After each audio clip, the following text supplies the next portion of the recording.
Harry Harrison's Deathworld, illustrated by H.R. Van Dongen. Stuff about copyright is in the description, and we are reading Chapter 5. By the way, if you hear rumbling, that's my cat.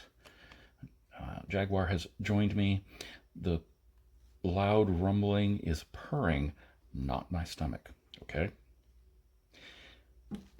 Once the ship was in orbit, the captain sent for Jason and Kirk. Kirk took the floor and was completely frank about the previous night's activities. The only fact of importance he left out was Jason's background as a professional gambler. He drew a beautiful picture about two lucky strangers whom the evil forces of Cassilia wanted to deprive of their gambling profits. All this fitted perfectly with the captain's preconceptions of Cassilia. In the end, he congratulated his officer on the correctness of his actions and began the preparation of a long report to his government. He gave the two men his best wishes as well as liberty of the ship. It was a short trip. Jason barely had time to catch up on his sleep before they grounded on Darkham. Being without luggage, they were the first ones through customs. They left the shed just in time to see another ship landing in a distant pit. Kirk stopped to watch it, and Jason followed his gaze. It was a gray, scarred ship, with the stubby lines of a freighter, but sporting as many guns as a cruiser. "Yours, of course," Jason said. Kirk nodded and started towards the ship. One of the locks opened as they came up, but no one appeared. Instead, a remote-release folding ladder rolled down to the ground. Kirk swarmed up it, and Jason followed glumly. Somehow, he felt this was overdoing the no-frills and no-nonsense attitude. Jason was catching on to Pyrean ways, though. The reception aboard the ship for the ambassador was exactly what he expected. Nothing. Kirk closed the door himself, and they found couches as the takeoff horn sounded. The main jets roared and accelerated and smashed down on Jason. It didn't stop. Instead, it grew stronger, squeezing the air out of his lungs and the sight from his eyes. He screamed, but he couldn't hear his own voice in the roaring in his ears. Mercifully, he blacked out. When consciousness returned, the ship was at 0G. Jason kept his eyes closed and let the pain seep out of his body. Kirk spoke suddenly. He was standing next to the couch. "My fault, Maida. I should have told you we had a 1G passenger aboard. You might have eased up a bit on your usual bone-crushing takeoffs." "He doesn't seem to be harmed much. But what's he doing here?" Jason felt a mild surprise that the second voice was a girl's. But he wasn't interested enough to go to the trouble of opening his eyes. "Going to Paris. I tried to talk him out of it, of course, but I couldn't change his mind. It's a shame, too. I would have liked to have done more for him. He's the one who got the money for us." "Oh, that's awful," the girl said. Jason wondered why. It was awful. It didn't make sense to his groggy mind. "It would have been much better if he had stayed on Darkham," the girl continued. "He's very nice looking. It's a shame he has to die." That was too much for Jason. He pried open one eye and then the other. The voice belonged to a girl of about 21 who was standing next to the bed, gazing down at Jason. She was beautiful. Jason opened his eyes wider as he realized she was very beautiful, with the kind of beauty that was never found in the civilized galaxy. The women he knew were all running towards pale skin, hollow shoulders, gray faces covered with tints and dyes. They were the product of centuries of breeding weakness back into the race, as the advances of medicine kept alive more and more non-survival types. This girl was the direct opposite in every way. She was the product of survival on Pyrrhus. The heavy gravity that produced bulging muscles in men brought out the firm strength in strap-like female muscles. She had the features of a goddess, tanned skin, perfectly formed face. Her hair, which was cut short, circled her head like a golden crown. The only unfeminine thing about her was the gun she wore in a bulky forearm holster. When she saw Jason's eyes open, she smiled at him. Her teeth were as even as white as he had expected. "I'm Maida. I'm the pilot of this ship, and you must be—" "Jason Denault. That was a lousy takeoff, Maida." "I'm really sorry," she laughed. "But being born on a 2G planet does make one a little bit immune to acceleration. I save fuel, too, with a synergy curve." Kirk gave a non-committal grunt. "Come along, Maida. We'll take you to look at the cargo. Some of the new stuff will plug the graps in the perimeter." "Oh, yes," she said, almost clapping her hands with happiness. "I read the specs, and they're simply wonderful." Like a schoolgirl with a new dress or a box of candy. That's a great attitude to have towards bombs and flamethrowers, Jason smiled wryly as the thought he groaned off the couch. The two Parians had gone, and he pulled himself painfully through the door after them. It took a long time to find his way to the hold. The ship was big and apparently empty of crew. Jason finally found a man sleeping in one of the brightly lit cabins. He recognized him as the driver who had turned the car over to them in Cassilia. The man, who had been sleeping soundly a moment before, opened his eyes as soon as Jason drifted into the room. He was awake. "How do I get to the cargo hold?" Jason asked. The other told him, closed his eyes, and went instantly back to sleep, before Jason could even say thanks. In the hold, Kirk and Maida opened some of the crates and were chortling with joy over their lethal contents. Maida, a pressure canister in her hands, turned to Jason as he came through the door. "Just look at this," she said. "This powder here, why, you can eat it like dirt and with less harm, yet it is instantly deadly to all forms of vegetable life." She stopped suddenly as she realized Jason did not share her extreme pleasure. "I'm sorry. I forgot for a moment you weren't a Parian. So you don't really understand, do you?" Before he could answer, the PA speaker called her name. "Jump time," she said. "Come with me to the bridge while I do some equations. We can talk. I know so little about any place except Pierce. I want to have 1,000,000 questions answered." Jason followed her to the bridge, where she relieved the duty officer and began taking readings for the jump setting. She looked out of place among the machines, but a sturdy, supple figure in a simple one-piece ship suit. Yet there was no denying the efficiency with which she went about her job. "Maida, aren't you a little young to be the pilot of an interstellar ship?" "Am I?" She thought for a second. "I really don't know how old other pilots are supposed to be. I've been piloting for about 3 years now, and I'm almost 20. Is that younger than usual?" Jason opened his mouth and then laughed. "I suppose it all depends on what planet you're from. Some planets you would have trouble getting a license, but I'll bet things are different on Pierce. By their standards, you must rank as an old lady." "Now I know you're making a joke," Maida said sincerely, as she fed the figures into the calculator. "I've seen old ladies on some planets. They are wrinkled and have gray hair. I don't know how old they are. I asked one, but she wouldn't tell me her age. But I'm sure they must be older than anyone Pierce. No one looks like that there." "I didn't mean old that way." Jason groped for the right word.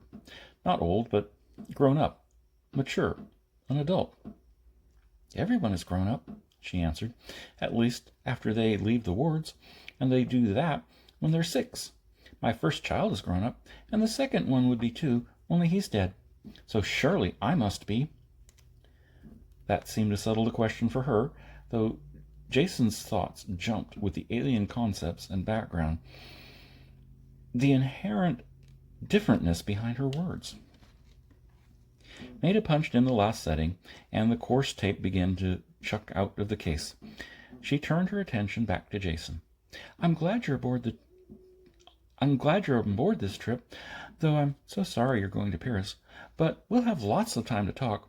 There are so many things I want to find out about other planets. Why people go around acting the way they do.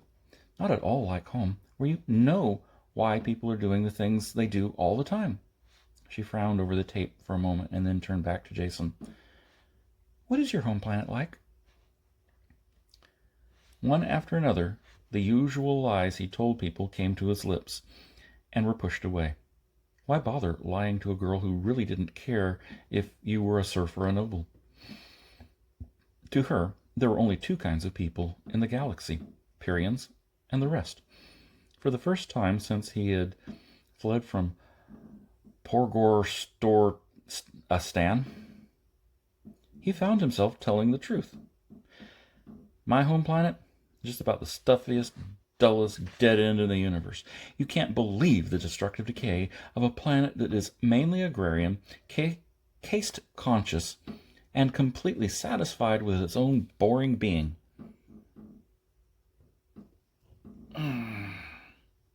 My father was a farmer, so I should have been a farmer. If I had listened to the advice of my betters, it was unthinkable as well as forbidden for me to do anything else, and everything I wanted to do was against the law. I was 15 before I learned to read out of a book stolen from a noble school. After that, there was no turning back. By the time I stowed aboard an off-world freighter at 19, I must have broken every law on the planet. Happily. Leaving, for me, was just like getting out of prison. Maida shook her head at the thought. I just can't imagine a place like that, but I'm sure I wouldn't like it there. I'm sure you wouldn't, Jason laughed. So, once I was in space, with no law-abiding talents or skills, I just wandered into one thing and another, and in this age of technology I was completely out of place. Oh, I suppose I could have done well in some army, but I'm not so good at taking orders. Whenever I gambled, I did well, so little by little I just drifted into it. People are the same everywhere, so I managed to make out well wherever I ended up. I know what you mean about people being alike, but they are so different, she said. I'm not being clear at all, am I? What I mean is, at home, I know what people will do and why they do it, and I know it at the same time. People on all the other planets do act alike, as you said, yet I've had much trouble in understanding why. For instance, I like to try the local food when we set down on a planet, and if there is time, I always do so. There are bars and restaurants near every spaceport I go to, and I always have trouble with the men. They want to buy me drinks and hold my hand.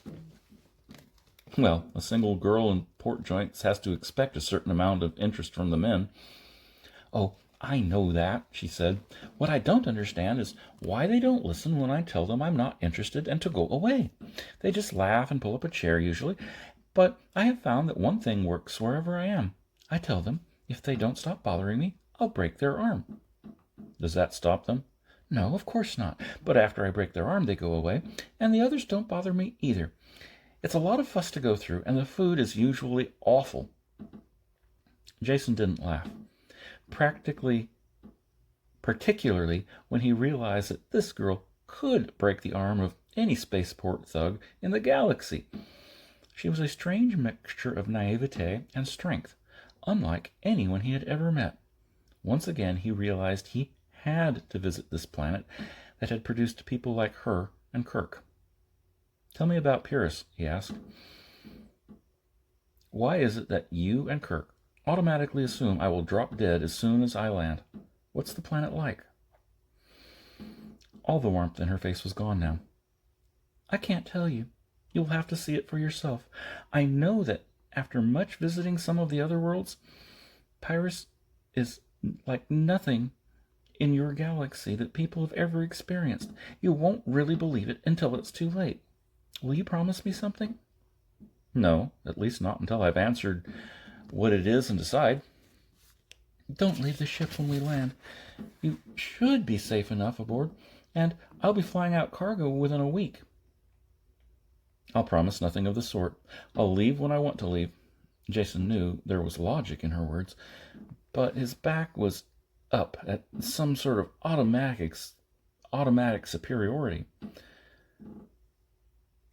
Maida finished jumping through the settings without another word. There was a tension in the room that prevented them both from talking. It was the next ship day before he saw her again, and then it was completely by accident. She was in the astrogation dome when he entered, looking up at the sparkling immensity of the jump sky. For the first time, he saw her off duty, wearing something other than a ship suit. This was a loose, soft robe, accentuated by her beauty. She smiled at him. "The stars are so wonderful," she said. "Come look." Jason came close to her, and, unthinking, almost automatic movement, he put his arm around her. Neither did she resist it, for she covered his hand with hers. Then they kissed, and it was just the way he knew it would be. After that, they were together. Chapter 6. After that, they were together continuously. When Maida was on duty, he brought her meals to the bridge, and they talked. Jason learned little more about her world, since, by unspoken agreement, they didn't discuss it.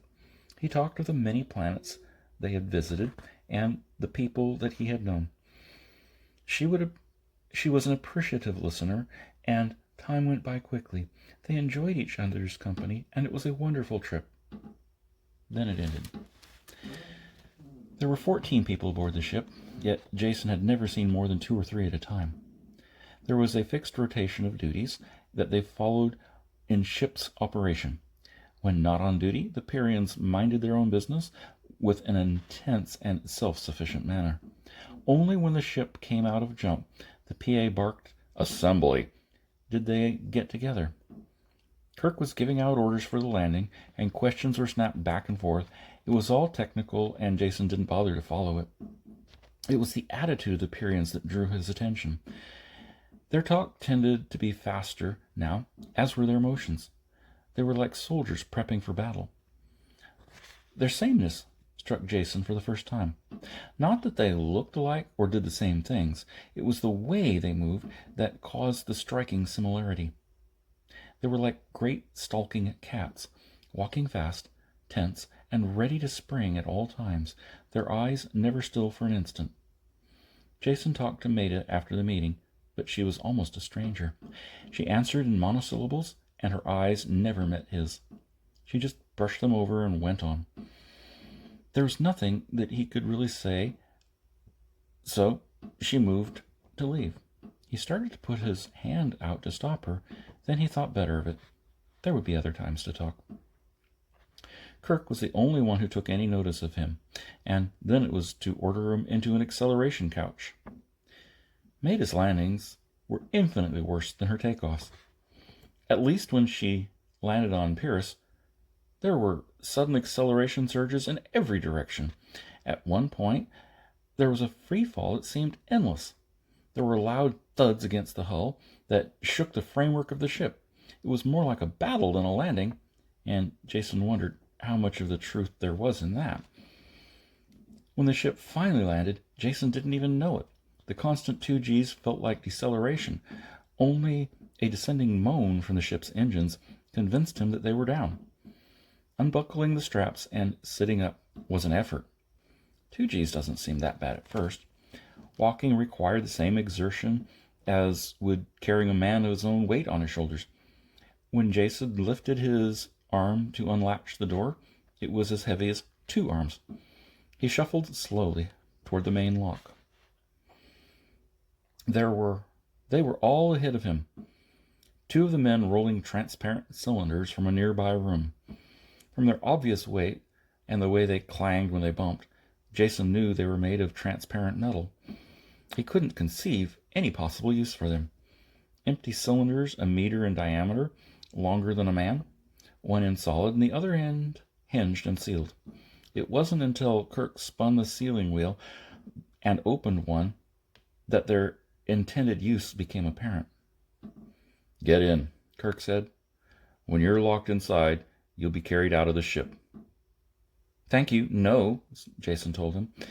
"I have no particular desire to make a spectacular landing on your planet and then exit the ship sealed like a package of sausage." "Don't be a fool," was Kirk's only answer. "We're all going out in these. We've been away too long to risk the surface without reorientation." Jason did feel a little foolish when he saw the others getting into tubes. He picked the nearest one, slid into it feet first, and pulled the lid closed. When he tightened the wheel in the center, it squeezed down against a flexible seal. Within a minute, CO2 content in the closed cylinder went up, and an air regenerator at the bottom hummed into life. Kirk was the last one in. He checked the seals on all the tubes first, and then jabbed the airlock override release. As it started cycling, he quickly sealed himself in the remaining cylinder. Both inner and outer locks ground slowly open, and the dim light filtered in through sheets of falling rain. For Jason, the whole thing was an anticlimax. All this preparation for absolutely nothing. Long, impatient minutes passed before a truck lift appeared, driven by a Piran. He loaded the cylinders onto his truck like so much dead cargo. Jason had the misfortune to be at the bottom of the pile, so he could see absolutely nothing when they drove outside. It wasn't until the man carrying cylinders had bumped into a metal-walled room that Jason saw his first native Piran life form. The truck lift driver was swinging a thick outer door shut when something flew in through the entrance and struck the far wall. Jason's eye was caught by the motion. He looked to see what it was when it dropped straight down towards his face. Forgetful of the metal cylinder wall, he flinched away. The creature struck the transparent metal and clung to it. Jason had a perfect opportunity to examine it in every detail. It was almost too horrible to be believed. Although it was a bearer of death and stripped to the very essentials, a mouth that split the head in two, rows of teeth, serrated and pointy, leathery claw-tipped wings, longer claws on the limbs, and they all tore at the metal wall. Terror rose up in Jason as he saw the claws were tearing gouges in the transparent metal. Wherever the creature's saliva touched the metal, it clouded and chipped under the assault of teeth. Logic said that these were just scratches on a thick tube. They couldn't matter, but blind, unreasoning fear sent Jason curling away as fast as he could, shrinking inside of himself, shrieking to escape. Only when the flying creature began dissolving did he realize the nature of the room outside. Sprays of streaming liquid came from all sides, raining down on until the cylinders were covered. After one last clash of its jaws, the Piran animal washed off and was carried away. The liquid drained through the floor, and a second and a third shower followed. While the solutions were being pumped away, Jason fought to bring his emotions into line. He was surprised at himself. No matter how frightful the creature had been, he couldn't understand the fear it could generate through the wall of a sealed tube. His reaction was out of all proportion to the cause. Even with the creature destroyed and washed out of sight, it took all of his willpower to steady his nerves and bring his breathing back to normal. Maida walked by outside, and he realized that the sterilization process was finished. He opened his own tube and climbed wearily out. Maida and the others were gone by this time, and only a hawk-faced stranger remained, waiting on him. "I'm Bruco, in charge of the adoption clinic. Kirk told me who you were. I'm sorry you're here. Now come along. I want some blood samples." "Now I feel right at home," Jason said.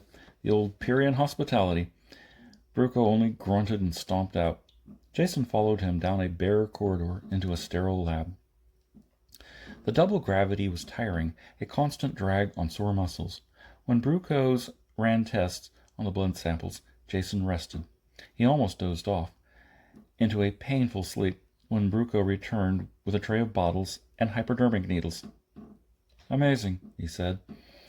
"Not an antibody in your serum that would be of any use on this planet. I have a batch of antigens here that will make you sick as a beast for at least a day. Take off your shirt." "Have you done this often?" Jason asked. "I mean, juiced up an outlander so he could enjoy the pleasures of your world?" Bruco jammed a needle in that felt like it grated to the bone. "Not often at all. Last time was a couple of years ago. A half-dozen researchers from some institute willing to pay well for the chance to study the local life forms. We didn't say no. Always need more galactic currency. Jason was already beginning to feel light-headed from the shots. How many of them lived? He mumbled. One. We got him off in time. Made them pay in advance, of course. At first Jason thought that the Pyrian was joking. Then he remembered they had very little interest in humor. Any kind. If one half of what Maida and Kirk had told him was true, 6-to-1 odds wasn't bad at all. There was a bed in the next room, and Bruco helped him into it. Jason felt drugged, and he probably was. He fell into a deep sleep and into a dream. Fear and hatred mixed in equal parts and washed over him red hot.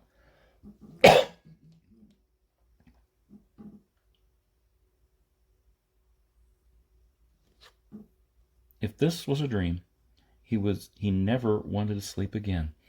If it wasn't a dream, he wanted to die. He tried fighting up against it, but only sank more deeply. If there was a beginning, and he did not know it, and there was no end in sight, and the fear and the no way to escape. When conscious returned, Jason could not remember the detail of the nightmare. Just the fear remained. He was soaked with sweat and ached in every muscle. It must have been the massive doses of shots, he finally decided, and that brutal gravity. That didn't take the taste of fear out of his mouth, though. Bruco stuck his head in the door and looked at Jason. Thought you were dead, he said. Slept the clock around. Don't move. I'll get you something to pick you up. The pickup was in the form of another needle and a glass full of evil-looking fluid. It settled his thirst, but made him painfully aware of his gnawing hunger. Want to eat? Bruco asked. I bet you do. I've stepped up your metabolism so you'll build muscle faster. Only way you'll ever beat the gravity. Give you quite an appetite for a while, though. Bruco ate at the same time, and Jason had a chance to ask some questions. When do I get a chance to look at your famous planet? So far, this trip has been about as interesting as a jail term. Relax and enjoy your food. Probably be months before you're able to go outside, if at all. Jason felt his jaw hanging and closed it with a snap. Could you possibly tell me why? Of course. You will have to go through the same training course that our children take. It takes them 6 years. Of course, it's their first 6 years of life, so you might think that you, as an adult, could learn faster. Then again, they have the advantage of heredity. All I can say is, you'll go outside these sealed buildings when you are ready. Brooke had finished eating while he talked, and he sat staring at Jason's bare arms with growing disgust. The first thing we want to do is get you a gun.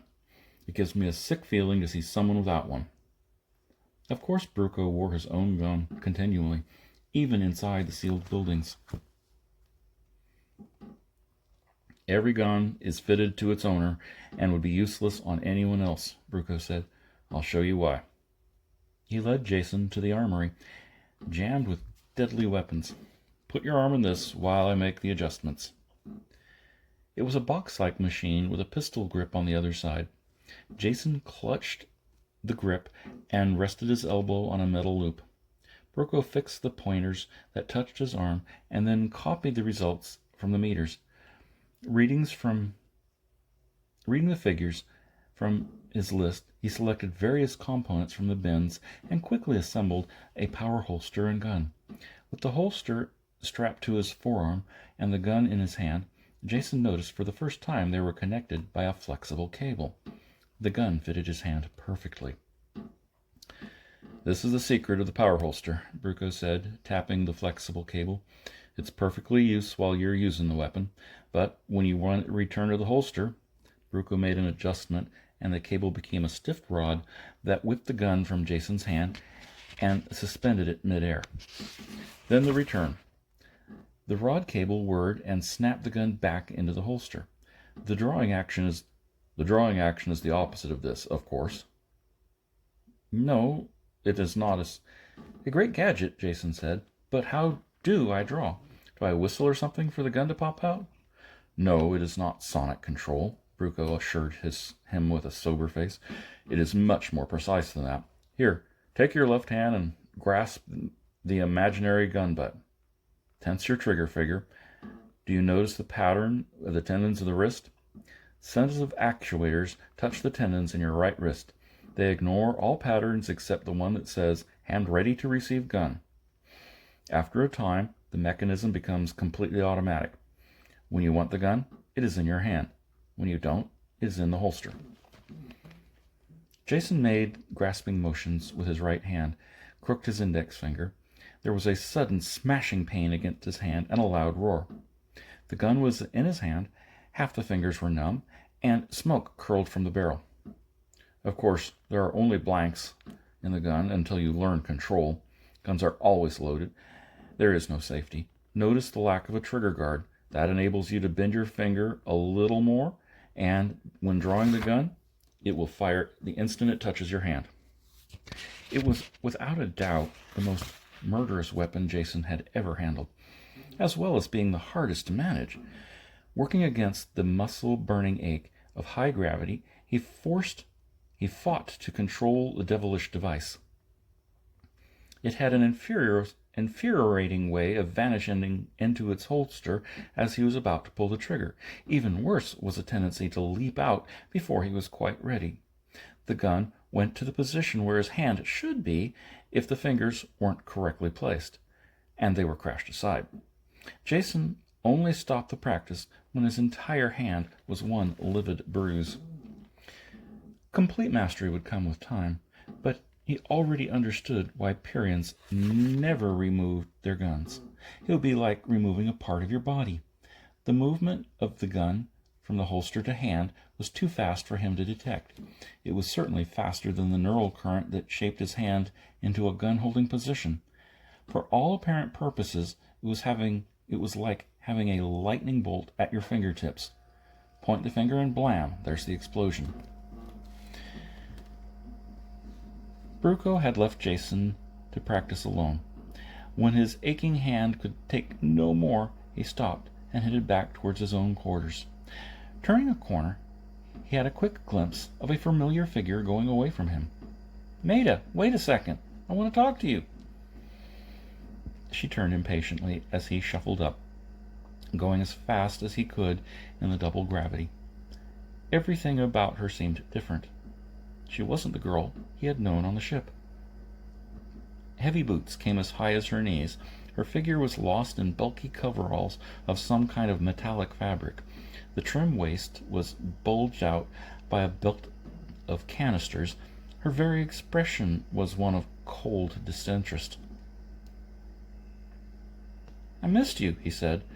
"I hadn't realized that you were even in this building." He reached out for her hand, but she moved it out of reach.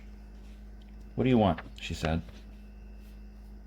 "What I want is," he echoed with barely concealed anger. "This is Jason. Remember me? We're friends. It is allowed for friends to talk without wanting anything. What happened on the ship has nothing to do with what happens on Pyrrhus."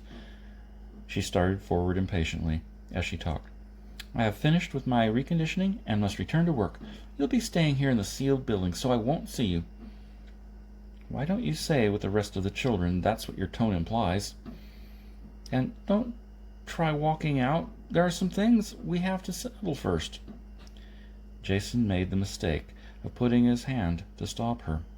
He didn't really know what happened next. One instant he was standing, and the next he was suddenly on the floor. His shoulder was bruised badly, and Maida had vanished down the corridor.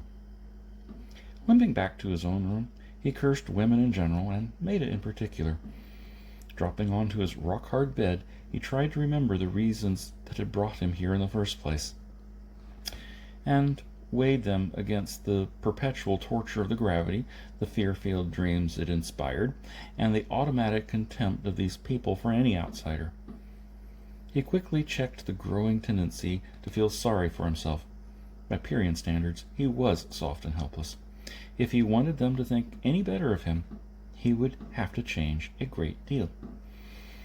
He sank into a fatigue-drugged sleep that was broken only by screaming and dreams of fear. That was Chapter 6. Chapter 7 tomorrow.